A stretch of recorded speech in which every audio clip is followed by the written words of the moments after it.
안녕하세요, 박가복가입니다. 오늘은 윤석열 정부가 들어선 지 100일이 조금 넘은 시점에서 이미 윤석열 정부 붕괴 조짐 요인으로 보이는 지점들이 있어서 이야기해 보려고 합니다. 한 6가지 정도로 간추려 봤는데요. 첫 번째는 대통령의 가장 큰 우군인 여당을 어쩌지 못한다는 겁니다. 어제 이준석이 국민의힘 비대위 직무를 정지해달라고 한 가처분 신청이 일부 인용되면서 현재 국민의힘이 자중질환에 빠져 있는데요. 이는 윤석열이 당을 마음대로 좌지우지 못한다는 이야기입니다. 그저께 의원 연찬회까지 참석해 당과 대통령실의 단합을 이야기한 터라 내상을 더 많이 입었을 테지만 구경하는 사람들은 팝콘각입니다. 국민의힘이 깨지거나 분란이 계속되는 건 윤석열의 몰락을 앞당기는 요인이기도 합니다. 둘째는 아직도 어쩌지 못하는 김건희입니다.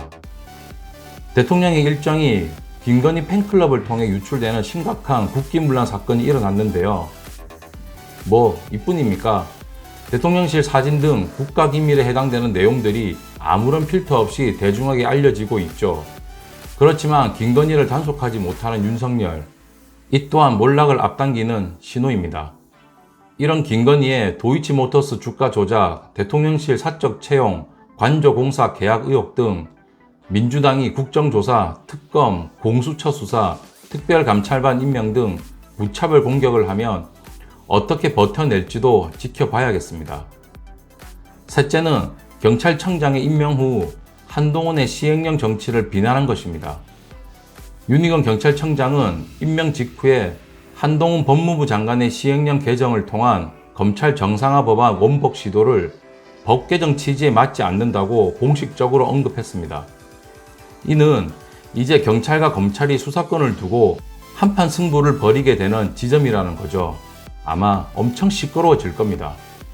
이게 왜 중요하냐면 14만 경찰이 들고 일어나서 검찰과 싸운다면 윤석열의 친정 세력인 검찰권의 약화를 불러올 수 있기 때문입니다.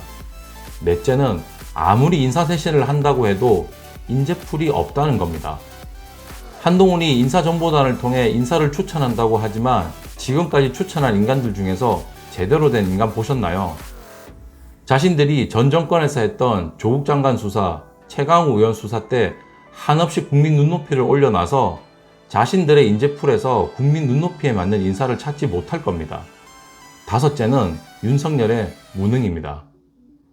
침수 재난 때 보여준 윤석열의 무능, 무감각과 외교상에서 보여줬던 무능이 국민의 신뢰를 받을 수 없는 수준입니다.